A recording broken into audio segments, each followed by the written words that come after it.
Hey everyone, how's everyone doing?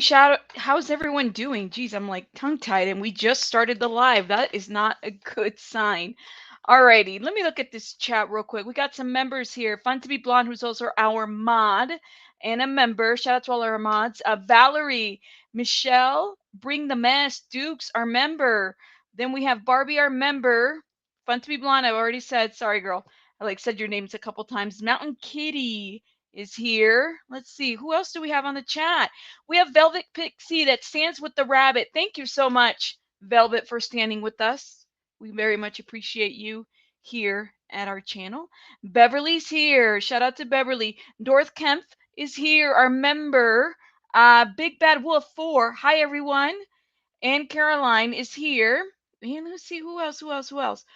All righty. Yes. How's everyone doing today? It is the weekend. TGIF. Thank God. Thank God. Thank God. Listen, so I wanted to follow this story, but I wanted to remind everyone, I'm not really sure if everyone knows this, but October is a very interesting month. Let me tell you why. Let me put this up here for you guys. Okay, we have the National Awareness, Domestic Violence Awareness Month is October, okay? Let's put this up here. So it's a trigger warning, all right? Because we're about to talk on some subjects. Ooh, new member. Janet White is our new member. We'll make sure we do some rabbit twerking for you. Janet, Taraji is here in the house. Sonia's here. Sonia, who is from New York. Right, Sonia? I haven't forgotten. I have a good memory sometimes, depending on the day. We'll make sure we do some rabbit twerking. Jilly is here, a member. Yes, I have to shout out the members, guys. This is how we do it in this channel, okay? So, National, it's Domestic Violence Awareness Month, okay? October is the month. We're going to be talking about some triggering stuff here. As we like to do in this channel, we like to talk about social issues. We like to talk about different things here that are important, okay? And yes, there's a reality celebrity star, okay, that's kind of going through this situation, who's been found guilty. But I think it's a little bit more to that, right? I also think that you have a reality star. Thank you. That's right. And Caroline, thank you. Let me put your comment up right here. It's also Breast Cancer Awareness Month. Make sure you get everything checked and well and everything. Okay, we want to make sure everybody's well taken care of. Yes, it's Cancer Month. So, certain months bring up certain levels of awareness, right? Absolutely. So, thank you. And Velvet Pixie, who stands with the rabbit, is our new member as well. Thank you. We'll make sure we do some rabbit twerking for our new members. Okay. So we have the 800 number there. Okay. They also have it in Spanish. If you need to chat with someone live, if you have a safe spot to go, they'll make sure they direct you. So make sure you take care of yourself and your loved ones. This is just a trigger warning for everyone. Okay, because we're going to get into some stuff. We're going to look at the Geoffrey Paschel trial. We're going to look at opening statements. All right. We're not going to do this in-depth review because so much of it is already out there, but wanted to just look at, like, okay, how they opened it, um, the victim, okay, the witnesses, Geoffrey himself, and I think the part that's really interesting is this timeline. Oh, thank you, Jilly. We will do some rabbit twerking for you as well. Thank you so much for the super sticker. Right, let me show you guys a little something, okay?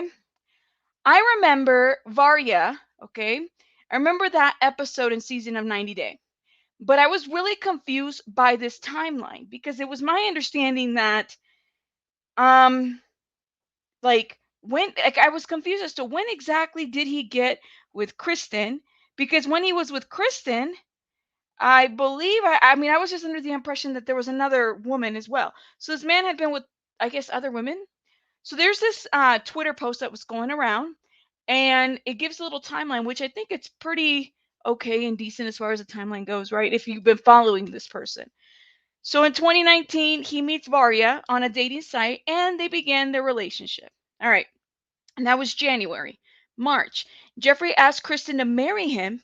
At this time, he was speaking to Varya and still married to his ex wife, Brittany. Oh, okay. And then June, alleged assault takes place. Okay. And then July, and this is on 2019, Geoffrey goes to Russia to meet Varya and film 90 Day Fiancé before the 90 Day season 4. Now, do you guys remember the episode where Varya just suddenly stops in America? Like she's like, I'm just going to stop and I regret saying no to you. Okay. I remember the time where Varya's family had some reservations about him as well, right? There was just some really like he was very unclear about the charges. He made it sound like it wasn't anything too big. And at least I didn't know it was this severe. A lot of us didn't know it was this severe. But then the change.org petition appeared, right? Because he couldn't make an appearance. When I read this petition, I was like, who the hell is this person? Who is this person? So at that time, he was currently airing the TLC. They were currently airing the TLC show before the 90 days. Okay, the petition is to have him removed from the show and have him appear no further due to current allegations and criminal charges against him. We would also like to make advertisers aware of what they are supporting and hope to see your companies will not stand for promoting such atrocities as these. Now, I'm thinking, all right, well, that isn't anything at all related to the convictions that he had talked about before. If you guys remember when he was disclosing his past to Varya and her family. It wasn't anything, I believe he just talked about the drugs, but he didn't talk about all this other stuff about him abusing and attacking his ex. There was an allegation that he had abused his pregnant ex wife and locked her in a hotel room in Costa Rica, okay, without food or water. And she claimed she was forced to deliver her baby alone in that hotel room. It is speculated that he might have been doing drug dealing at that time, but not confirmed. So all his four ex-wives, wives, have accused him of rape. Okay, the R word. And there were so many other articles that were attached to this petition. I mean, they got a lot of signatures to it.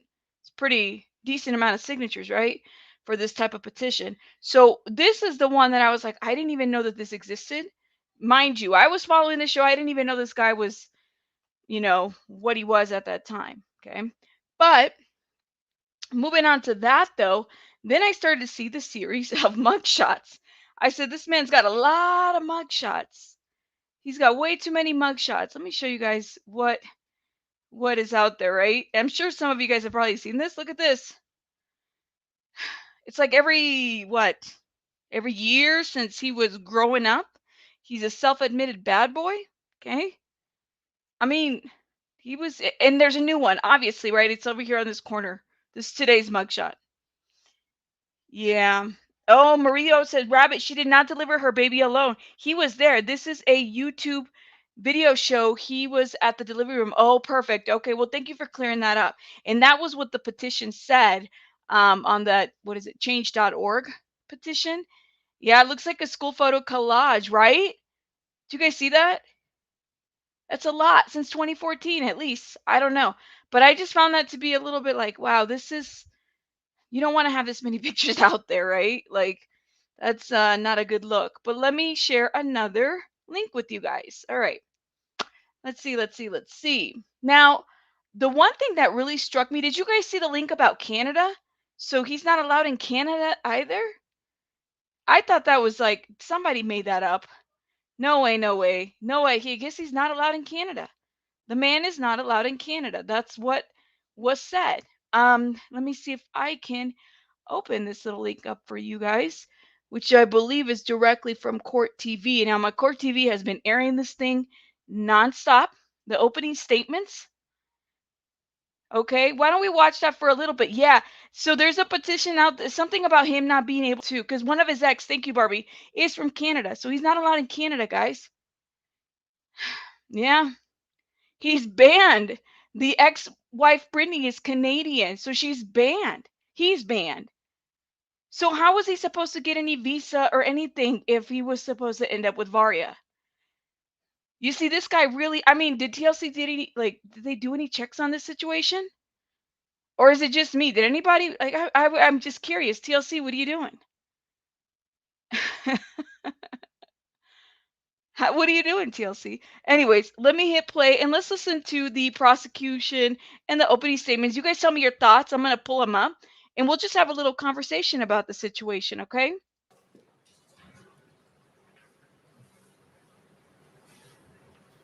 June the 8th of 2019 is Saturday. And what you're going to learn throughout this trial that I think probably might go into tomorrow, over the next day or two, is that at that time, Kristen Wilson was engaged to the defendant, and that Saturday started out perfect. The two of them went to dinner, they stayed there for about 3 hours. Kristen's friend was the server there. They had a nice meal, they had some drinks, they talked with friends. They then went back to Kristen's house, let her dog out, regroup for a minute, and then they actually had plans to go out and meet some more friends. You're going to hear from Miss Wilson. She's going to tell you that when they got back to her house that night, she took the dog for a walk. Mr. Paschel stayed inside the home. She's going to tell you that right before she walked back in the house, she stopped in front of her neighbor's house. She texted her friend. She says, "Hey, we're about to leave. We'll be there in a minute." She never made it. She never made it to meet her friends after that.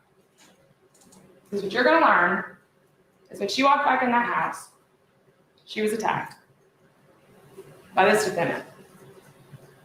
You're going to hear from her how he grabbed her by the back of her head and slammed her head into the hardwood floor repeatedly.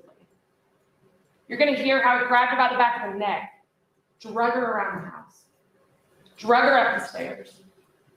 You're going to see where she had blood on her face and was trying to reach for a light switch. You're going to see blood smears on the light switches. You're going to see blood splatter on the wall, dripped on the floor. You're going to hear how she tried to get away and she couldn't. You're going to see scrapes on her knees, scrapes on her elbows, bruises everywhere. Bruises on the back of her neck where he grabbed her when he was slamming her head on the floor. You're going to hear how this happened for what seemed like forever. Ms. Wilson's going to tell you that she blacked out multiple times, lost consciousness because of the injury to her head. And then she's going to tell you that the defendant told her, "Go wash your face."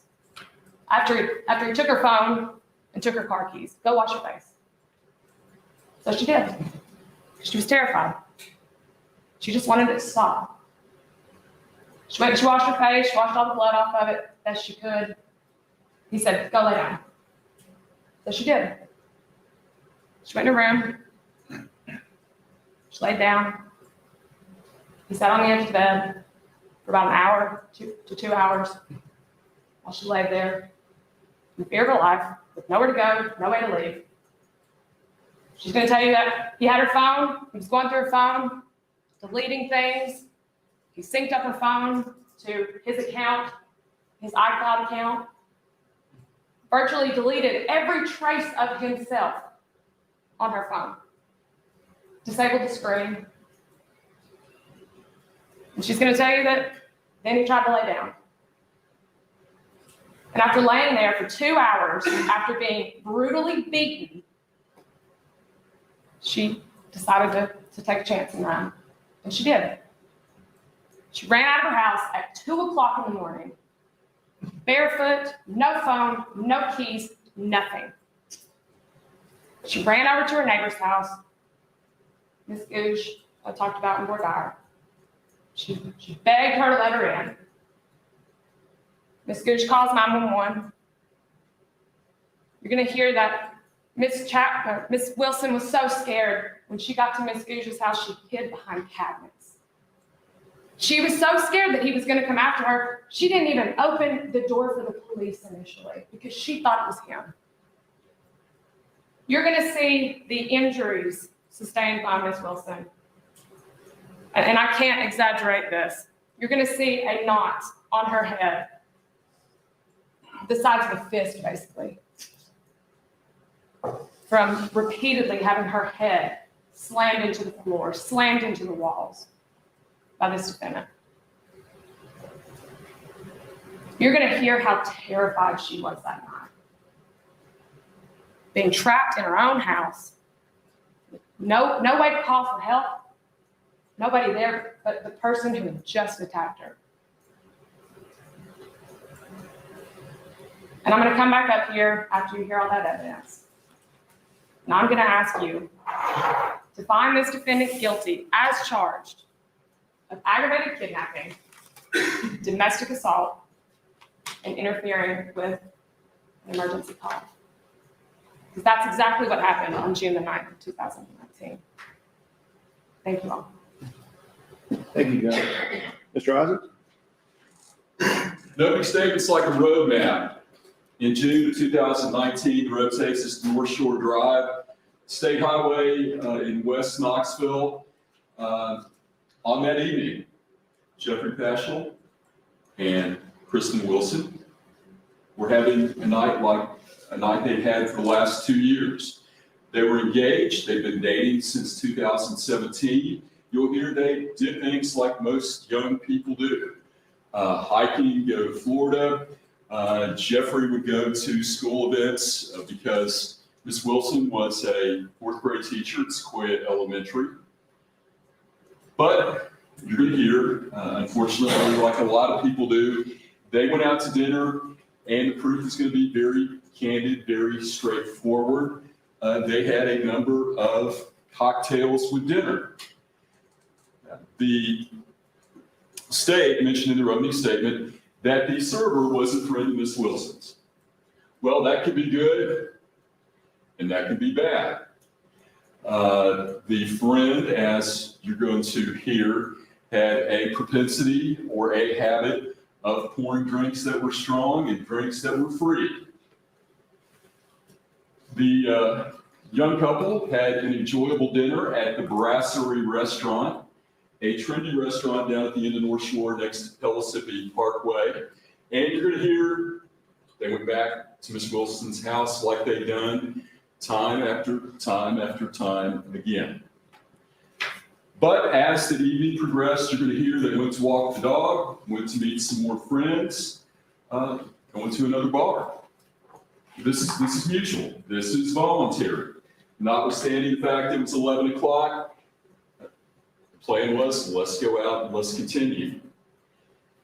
At some point, you're going to hear that the couple argued like most people do on occasions like this on 11 o'clock in Knox County, Tennessee, after a number of cocktails.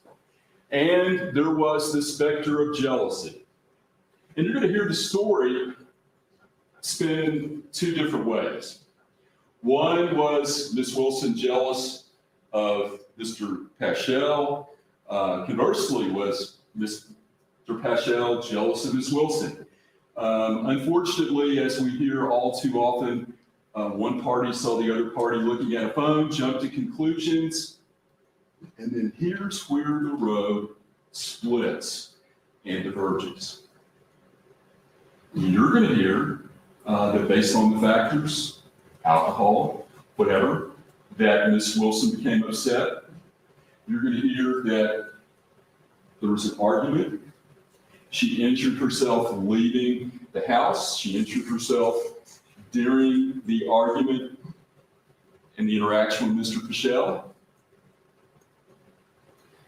No more, no less. You're going to see pictures. And when you see those pictures,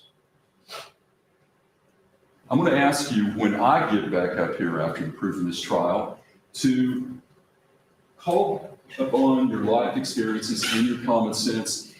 And the proof is going to show that Miss Wilson had a pump knot, significant, some inner bleeding in her mouth. And you're going to hear that happen because of injury she incurred leaving the house down the road that Mr. Paschel is going to take us on during the course of this trial. But the state is going to tell you that Mr. Paschel brutalized her for no reason whatsoever, and it went on forever. That after walking the dog, that Mr. Paschel grabbed her by the head of the hair, began violently banging her head on the hardwood, banged it all the way up the stairs, banged it in the living room, banged it back down. Physically improbable, physically impossible. So when you look at the evidence and you hear the divergent stories, look at your common sense, because the state's theory, for it to work, for them to say this assault was more, if there was an assault, or this accident, after a number of strongly poured cocktails, it has to be more, because the neighbor wanted to call the police. So you've gone down the rabbit hole, is what you're going to hear. But if you hear, if the proof matches the story that the state is going to present to you, you would have seen injuries that were graphic, injuries that were horrific. You would have seen someone going to the emergency room being carried out in a stretcher because, according to the state's theory, it went on and on and on and on forever. But the truth of the matter is, Miss Wilson, were they arguing? You're going to hear yes. Were there mutual jealousy? Yes. Did she hit her head on the wall on the door frame leaving? Yes. The story's incomplete because you're going to hear it's kind of like Mark Twain, good liars give details, great liars don't. If you start telling a story and you're adding and diminishing, there's gaps in time that can't be explained. And the reason there's gaps at times that can't be explained because you couldn't have injured someone the way the state is going to tell you it happened. So one, we don't want to make this case a he said, she said, victimized, not victimized. This is a case of whether Mr. Paschel committed a crime beyond a reasonable doubt. And look at the injuries, look at the photos. Scrutinize the photos and look at your common sense and ask if you have a pump line, you hit the wall or you hit the door, what would present itself? If your face had been pummeled time after time after time after time, whether you would have minor bleeding or whether you would be swollen beyond belief. Injuries, yes. Caused by Mr. Paschel? No. But there's one common denominator. You had two young people that were out late, they were drinking, they were jealous, and it's unfortunate that we're here. But the road from the North Shore, from the Wilson residence to the brasserie, to walk the dog and back, does not lead itself to a person who had dated this woman, was engaged to this woman, has young children, and the state's going to want you to believe that like a maniacal serial killer picked her up by the hair of the head and just pummeled her for minutes, upstairs, downstairs. Physically impossible. And then look at the photos. Again, the pump night doesn't look good. And we're sorry for that, but we're not going to take responsibility for doing something that we didn't do because we can't. So don't get lost in the emotion. The he said, she said. Get lost in the facts and looking at your common sense, because what you're going to hear is Mr. Paschel did not inflict the wounds in a way. And then ask yourself about the gaps, the time. If she's lucid when the police come, if she's lucid when she comes to her friends, then why are there gaps of time? Because you know why there's going to be gaps of time you're going to hear? Because you can't injure someone the way Ms. Wilson said she was injured. It would be physically impossible to have inflicted the injuries the way they were by the hair of the head, upstairs, downstairs, under the wall, banging the floor, and not have been called out in an ambulance. Also, grabbed her by the back and there's bruises. Look at that. The bruises aren't right here. There are bruises that track down the spine, and the bruises where you're going to see or hear Miss Wilson fell. This trial and the proof and the journey that you're going to go on in this trial happens all too frequently.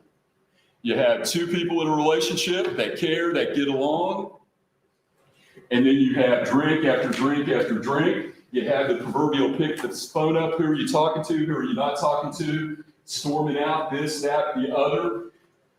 Unfortunate. Immature. But regardless of the drinks they consumed at the brasserie, regardless about who thought who was texting who, Mr. Pashchel did not inflict the injuries that the state is going to seek to attribute to him on Miss Wilson.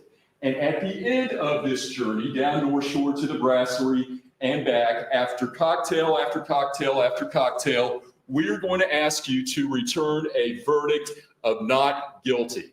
Thank you.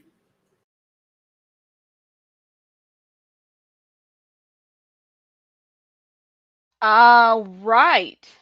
I'm looking at the chat and just kind of assessing everyone's opinions right now, you guys. I'm just noticing a little trend. I'm noticing that some of you guys are like, no, he's not guilty. So let me tell you guys something, okay? At the end of the day, we can't change what's already been done in terms of the charges, right? Can we agree as adults, mature adults, that we can have a difference of opinion about the situation? Are we willing to at least listen to each other and have a difference of opinion? That's all I ask, right? We can have a difference of opinion. However, I want to tell you guys something that I notice. I want to tell you guys something that I noticed right away. Why is the prosecution statements, and this is, her opening statement was like less than 6 minutes. Why? And here you have what is it, the defense with a huge, like it was over 10 minutes. I believe it was a good 14 minutes of a opening statement. So I was a little like, I guess she just wanted to get to the point. All right. She said, this is what we have. Maybe she felt like they had a slam dunk case right off the bat. They only needed 6 minutes of an opening statement. That's how we're going to represent for the state. Okay. And for the victim. Right. But then the defense was, I want you to take out this whole victimization part. Okay. Which I believe a lot of what he's doing is strategy. Okay. He comes in there and he says there's jealousy, which somebody had mentioned on the chat that this was an issue in this relationship. I'm looking at this timeline and it totally makes sense to me. Okay. Like in terms of how this he just kind of moves like a rolling stone, right? In 2019, he had a pretty symbolic year of relationships. Okay. Going back and forth, still being married, still messing with so and so, still going in and out. Now, yeah, I was a little taken back by that. However, he says that the defense says that the injuries don't match the cause and that there was lapses in time. But if she had been diagnosed with a concussion, doesn't that cause for lapses of time? Like she had symptoms. No, let me take that back. She had symptoms of a concussion. She herself had said that she was trying not to fall asleep, which is very important. You don't want to fall asleep if there's a concussion. Right. Well, Valerie said, rumor that he had slept over 500 women. Which country? Because apparently he was on a world tour, right? 90 Day Fiance. But what really gets to me about this situation, and I'm just going to tell you, is how do you get into a show, okay, knowing that you have this background, right? And it might affect you in someone getting their visa. Was it just exposure? Or was it actually really love? Yes, Barbie, I just said it. The international hoe, male hoe. That's what I said. I don't know. I don't know. Articulate says, here's the thing. Y'all, I have a domestic violence background, but I do every single day is analyze reports and photos of people and children who have been abused. If she was hit the way she says. Right. Well, but there were other witnesses though, right? There were other witnesses. So it sounds like it was a pretty bad brawl, but did it happen? Was he the only one that did it? Were there other people involved? And lapses in time with concussions, to me that would make sense. Why we can't really figure out exactly a good time frame, right? But let's listen to when he was testifying, okay? Let me share with you guys the screen, his testimony. And at the end of the day, it doesn't really matter, right? Like, we're all going to have difference of opinion. Yes or no. I agree. I don't agree. We need to go back. Hopefully he appeals. I appreciate it all. But I think it makes us think a little bit about how we see injuries and violence between couples. All right, the police arrive approximately how long after she exited the house? I want to say roughly 30 minutes. And you saw excerpts of a body cam footage from the officers. Do you recall them responding to the residents? I did. And it appeared that you were lying down or asleep. Where were you when they arrived? I was just lying in the bed. I was awake, just lying in the bed. And when they asked you what happened, you recall you didn't hesitate. You pointed to a place on the wall. Tell the jury what you were doing. It was point on the wall where she had ran into the wall. I mean, we were both drunk, as I said, and she went into the house and, turned on light switches, did this, did that, all that stuff happened. That's the truth. And so she bounced around the wall, and that was one part of the wall where she come down the stairs and, I bumped into. Now, you heard Ms. Wilson Chapman testify about an elaborate process about you having your phone and somehow being able to dismantle the screen and then putting a cord in the phone and a UV port, then putting it in a computer, and for over an hour or so, deleting, downloading, etc. Tell the jury, did that happen? Absolutely not. Absolutely not. No. And did you delete references to yourself? Never. No, I didn't. I didn't have a password to get into her phone. That was one thing that she changed pretty frequently. And I couldn't even get in. When Ms. Chapman was testifying and told me that she had pictures of you all at dinner, if you'd have deleted her phone, those wouldn't be there, I assume. That's correct. Did you ever see the condition of her phone that night? I did. Mm-hmm. And tell the jury about that. When she had tumbled out the door, her phone was there. I had picked it up. I brought it in. The screen had popped off. It wasn't broken. It wasn't cracked. It wasn't anything. It had just popped away a little bit. And basically, I pushed it back in. So someone had said here that, and I wanted to point this comment out, that there seemed to be this minimization, okay, of the events. And that's something that the DA does point out, okay? Now, the witness, somebody also pointed out that the witness didn't necessarily see the beatings. They just saw her when the injuries had already happened, okay? So those are things that I think we need to kind of consider. I had asked you guys if you have sat in a jury trial before. Okay, I have. Put a rabbit on the chat, and some of you guys have seen that. And one of the things that we do in jury trials that I've, definitely probably the best thing to do is, if you have questions and the judge will tell you that, you have to write them down. You write them down, okay? And then you put them in you put them piece of paper, right? And then they give them to the prosecutor and the defense. They review those questions and determine what can or can't be answered based on those questions, right? And they'll put the white noise just to make sure, if that's depending on what courtroom you go to figure out what can or can't be answered. So, and typically it's like yes or no questions. I'm just kind of wondering if any of that kind of happened during this time, because I have a lot of questions, right? As far as the injuries, to the witnesses, to the time frames, to his explanation. There's just so many questions that I have. I don't know if I can necessarily say I've made up my mind completely.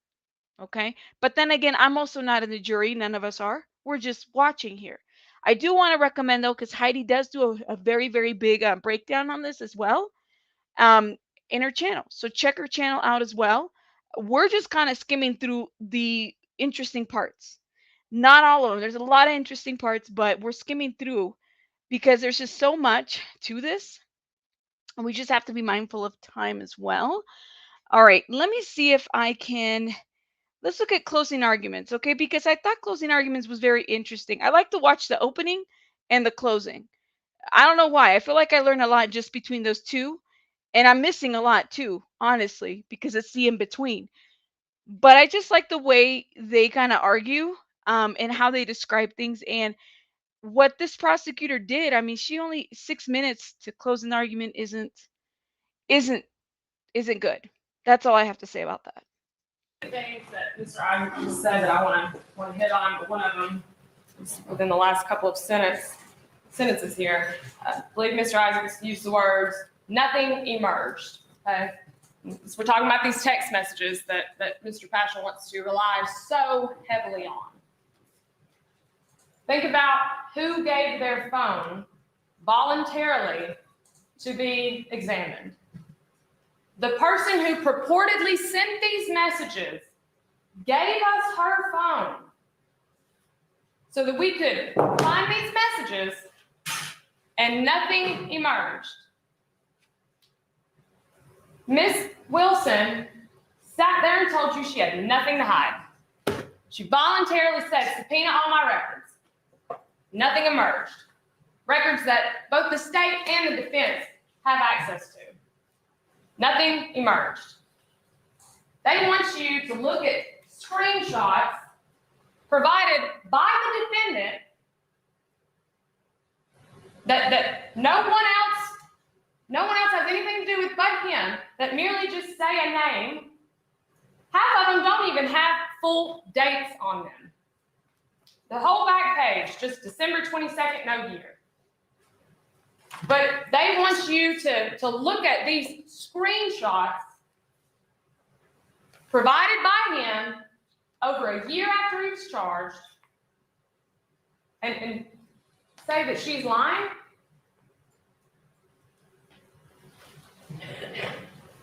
Nothing emerged from her records. I also want to talk about something else that Mr. Isaac said, that they want to be honest and open. They want to be transparent with you all. Well, I want to talk about some of the things that Mr. Pashchel was not very transparent about. First things first. If you remember when I was questioning Mr. Pashchel about even the simplest things, I want you to think back at the answers that he was giving me. I asked him, "Have you ever done an interview on a YouTube channel?" "No." "Oh, well, I don't think I have. I mean, interviews, I don't know if you call them interviews, I don't know. Maybe some people post them, things like that." The second I gave him a date and a name of the specific interview I was talking about, "Oh, yeah, I forgot about that one. Think about when I asked him about his testimony in his prior civil depositions, one of which occurring 3 weeks before this assault took place. 3 weeks. I asked him about it. He read it. He sat up there on the stand, he read his own statement, and he still wouldn't answer my questions. Well, I don't even know if this is the Kristen. I don't know if this is Kristen Wilson. I know a lot of Kristens. He knows a lot of Kristens. This just says Kristen. How do we know who these messages came from? Think about how open and honest this defendant was on the stand when I was asking him the simplest of questions. He couldn't remember what he said in a custody dispute for his own children, but wants you to believe every single detail of the night in question as he gave it to you. But he couldn't remember anything, couldn't remember doing interviews only a couple of months ago, couldn't remember any of that when I asked him about it. I want you to think about how honest and open the defendant's been. Go back and watch the body cam. He claims today that, yeah, she had some redness on her forehead. It was a little bit raised. Talking to the officers, he hadn't seen her face. I didn't show Mr. Paschel the pictures of the injuries that he claims he didn't see. And remember, again, there's been a lot of talk from Mr. Isaacs about the fact that he hear from a doctor, things like that. We talked about that in Board Dire, didn't we? This is not how you see it in the movies, folks.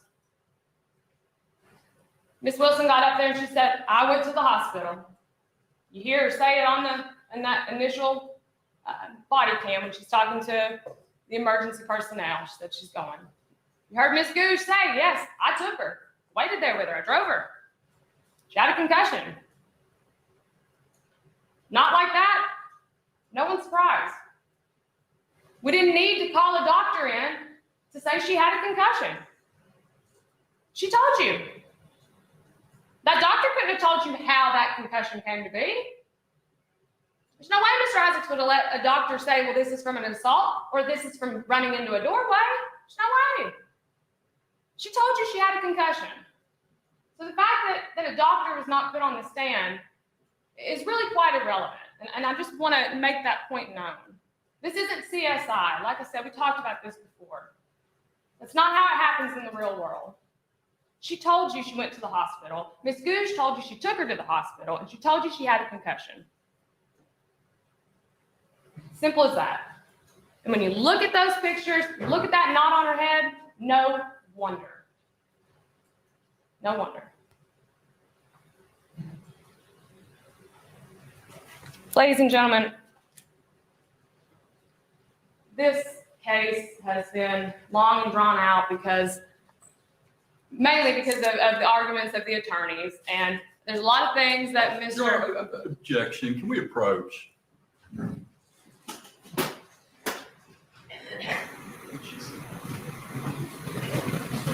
Well, I'm assuming the objection by the defense attorney in this part of the state's rebuttal argument is that it sounded bad to say because of arguments by the attorneys. Let's listen. Last couple of days, mainly because the arguments between all of us sitting up here at the table, the attorneys and everything like that. There's a lot of things we'll agree on and a lot of things we won't.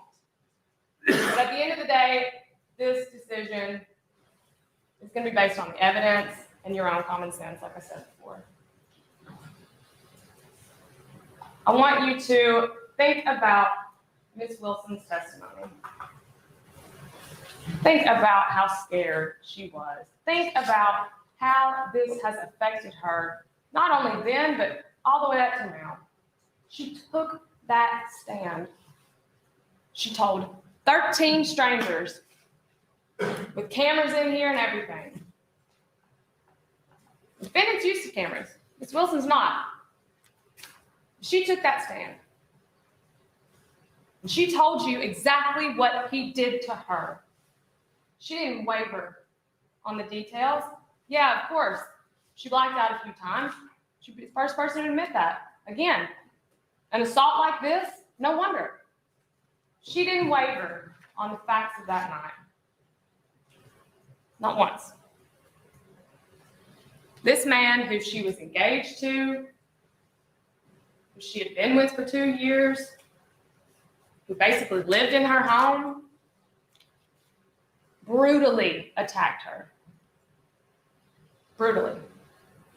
And yes, admittedly, she says, I don't know why it happened. She told you that. She said, yeah, I can't tell you why it happened. I don't recall us having an argument. I don't recall anything wrong happening. But does that mean that it didn't happen? Of course not. People do things all the time for no reason at all. And on this particular night, this defendant attacked his fiancée in her home. And then he held her in her bedroom against her will because she was too scared to leave, thinking he's going to keep doing it. That is aggravated kidnap, ladies and gentlemen. Plain and simple. We ask that you find him guilty as charged. And once again, thank you for your time and attention over the last couple of days. Thank you, Joe.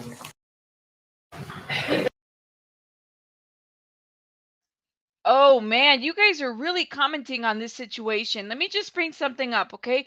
Nikki Gaines' experience. I think you bring up a very good question, okay? And she's asking everyone. Nikki is asking, well, so are you guys saying that he's innocent or that he's guilty? I mean, what are you guys saying? At the end of the day, he's already been found guilty, right? But I completely understand, and everybody's bringing up an issue of the dog. Everyone's bringing up the issue of the kidnapping. Everyone's bringing up, matter of fact, even Nikki had said, you know what? I'm looking at this a little bit different. That I love that you said that, Nikki, because honestly, that's what happens. If you look at this hindsight, okay, and just take it for what it is, and not to say that I'm looking at it any different, but that's in every situation.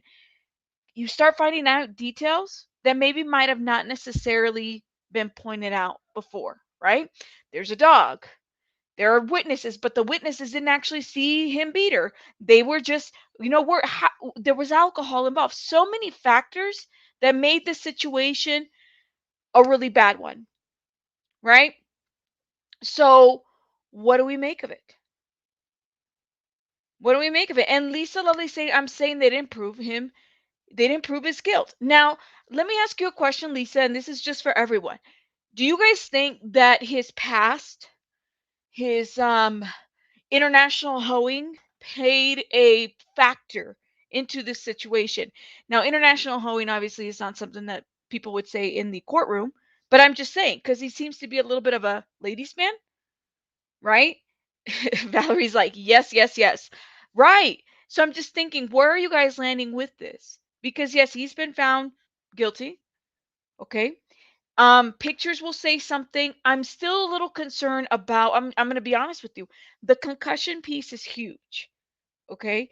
Unless and what I don't like about what the prosecutor did right there, she said that it was not a CSI movement. Well, some of us aren't doctors. So I want to know what her blood alcohol level was, because apparently he resisted arrest as well. We know that. Okay. There's so many things we don't know. So we do need a CSI moment, right?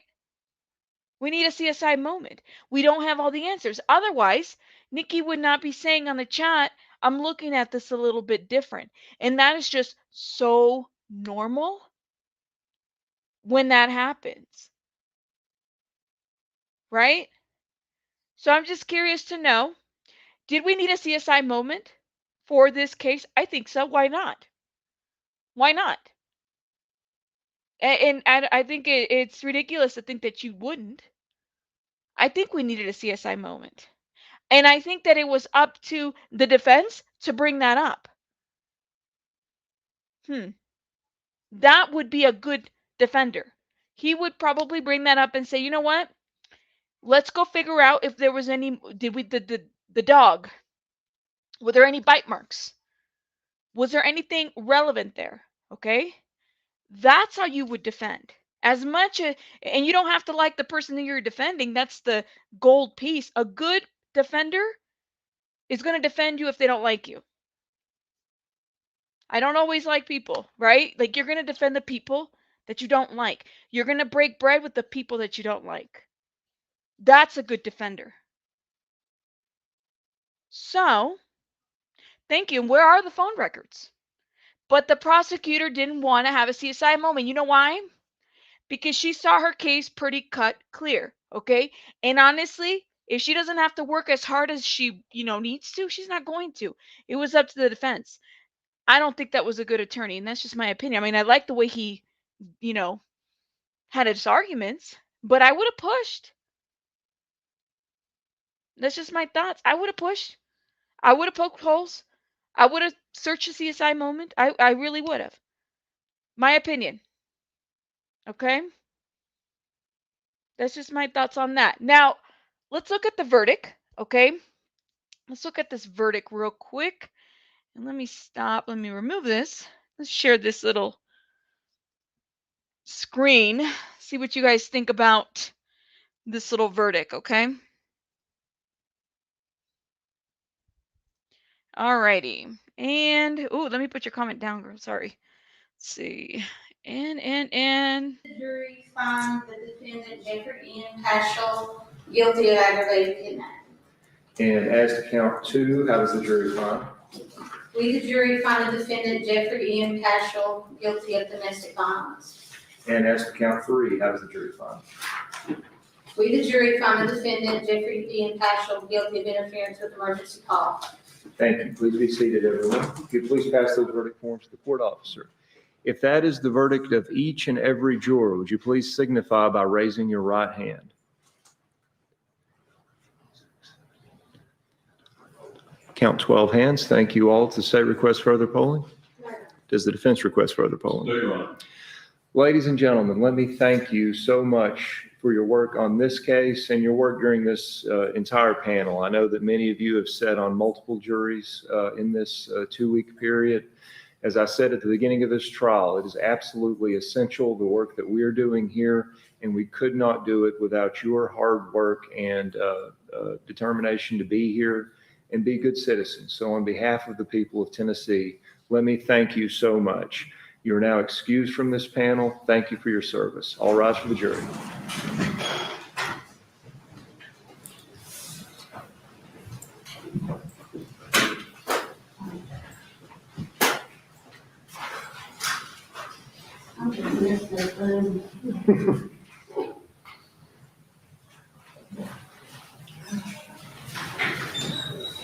Thank you all. Please be seated.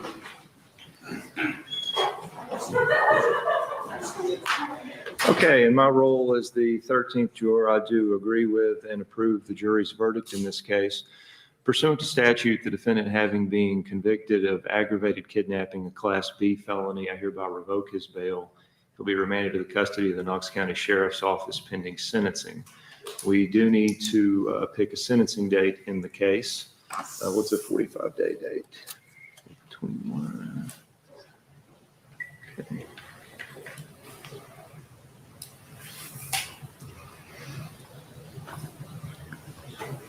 Does the defense waive 45 days? That puts us right around Thanksgiving. 45 days does? Yes. Okay.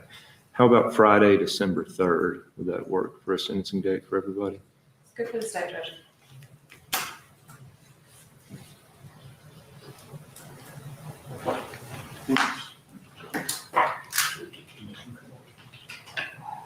That's fine, Your Honor. Okay, Friday, December 3rd will be the sentencing in the case. Is there anything else we need to take up here today? Nothing for the state judge. Anything from the defense? No, Your Honor. Okay. Thank you all very much. This time court will be adjourned until 9 o'clock tomorrow morning. Thank you all.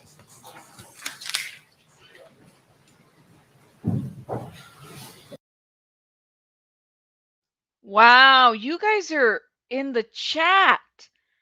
You guys felt like he had crappy representation. Am I the only one that felt the same way too? Like, I just noticed that. Not this, I just, whether, to me, I'm like, well, he's guilty, okay? Not to say that he, you know, he's guilty based on what the ruling was, okay? However, I do believe that the defense was pretty shitty. I would have pushed the envelope a little bit more, right? And there was something about marks. I was under the impression that the marks came from resisting, right? I don't know. Yeah, the jealousy piece. I can't stand jealousy. It can get dangerous. Yeah, well, especially when there's other stuff involved in there, right? Yeah, both lawyers were pretty awful. They were. Okay. However, one of them won, okay? And I just felt like she, it was pretty cut and dry for her. I would have pushed the envelope a little bit more. Just saying. Just saying. Right? I would have tested that a little bit more. It looks like he got pretty shitty representation. That's just my thought. Even other judges were interviewed and said it should have been a mistrial. Ooh, somebody said, Bunny, are you a rabbit? All right. Somebody said, even other judges were interviewed and said it should have been a mistrial. Valerie's like, it's a circus. Huh. And Larissa says, I feel the same way. He's guilty. However, his attorney was not likable. Geoffrey came across minimizing and explaining away things. You know what? Your attorney, okay, matters. It really, really does in situations like this. An attorney can make or break your case. So yeah, it does matter. But I just didn't, I don't know. I would have pushed it if I was defending him. Even though I'm not a fan of Geoffrey, quite honestly, I don't like the whole the timeline right here really says a lot to me. That's just my opinion, guys. I'm going to be very honest with you. The record and his background, his behavior, based on that, I'm like, ugh, this guy's not a good character. That's just my thought. However, that doesn't mean he's guilty. Okay? That doesn't mean that he can't have a fair trial. That's just my thought. My opinion. Anyways, I really appreciate your guys' chat. It was a pretty respectful chat for the most. Seriously, you guys did awesome. Shout out to our new members. Let's do a little rabbit twerk for our new members and our super sticker of the night. Let's see. Let's get a good one going.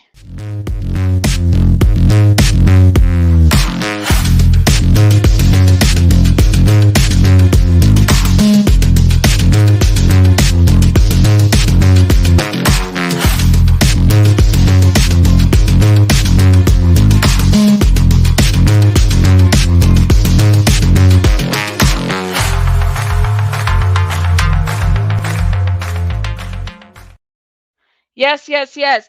Yeah, anytime if you are a member, okay, you get to do the rabbit twerk emoji. All right, we have. I got to add some more little icons in there since our numbers have grown. Shout out to everyone. That's right. I really appreciate you guys on the chat. You guys kept it respectful. Honestly, it doesn't look like anybody was really trolling. So shout out to you guys in the support. Definitely, we will be dropping some stuff on our backup channel. Okay, make sure you subscribe. We have a two-parter on that backup channel, and we will try not to disappoint. This is how we're gonna do it. All right.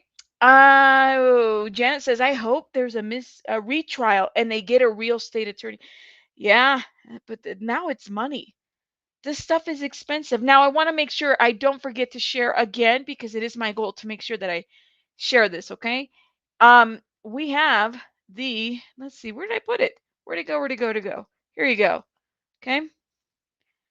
Very important. Okay, this is probably the most important part of this whole thing right now. Okay. National Domestic Violence Hotline. Okay. If you or your family or anybody that you know is experiencing any type of violence, domestic violence, okay? Sometimes it's intimate partner. It doesn't always have to be, right? So just heads up, there is a hotline number. There is help for you out there. Wanted to make sure that we ended up in a good note. The topic is very, very heavy, okay? But we have to honor it's that month, right? It's breast cancer and it's National Awareness Month, right? So we will see what goes on moving forward with Mr. Pashchel as well as this situation. Okay, we hope that it ends where it needs to go. He can appeal. That's his right. He can have a fair trial. He had a fair trial. Well, I don't know about that, but he can appeal all of that, right? Shout out to everyone in the chat. Let's just do one more little rabbit twerk. Make sure that we end in a really good, light note. Let's see if we can find the other one.